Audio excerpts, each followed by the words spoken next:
Okay, I wanted to do a quick video on temperatures. And earlier, if you'd seen one of the other videos I sent, we talked about, wanting to keep my boiler temperature about 190. It's at about 192, 193 now. This is after about 3 hours, 4 hours of running. And you can see my head temp is still about 174 in there, 175 maybe, hitting on 176. And we've got, quite a bit of hand sanitizer.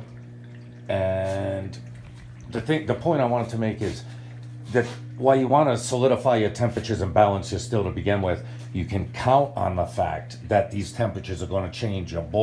As the mixture of alcohol to other liquids, unusable liquids in your mash starts to change because the alcohol is getting boiled off, the concentration that's inside that liquid will change, causing its temperatures to change within inside the boiler.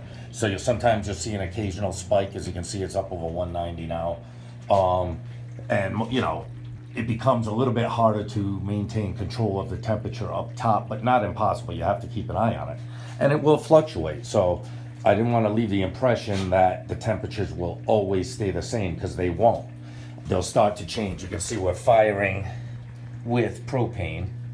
My still does have the ports for using electric elements to heat the liquid inside, but I do not have 220 voltage here. So, and you would, for a still this big, this is a 26-gallon still, you would definitely need 240 to run those kind of elements, and you probably need a hefty 240 if you're going to run more than one element at 240. So, I just wanted to quickly say that about temperatures, that you don't have to expect them to always stay exactly the same, especially as you start getting hours and hours into your run.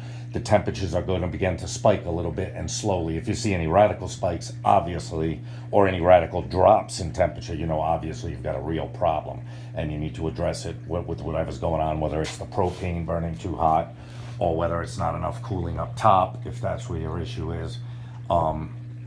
At some point you would have to address it if you see a radical spike or drop in the temperature. But that was just a quick thing on temperatures, and how you can't expect it to always stay exactly the same throughout the entire run. They are going to shift either up or down, depending on how cool your water is, probably as well. And as the composition of the boiler begins to change over the course of the run. Okay, ciao for now, later.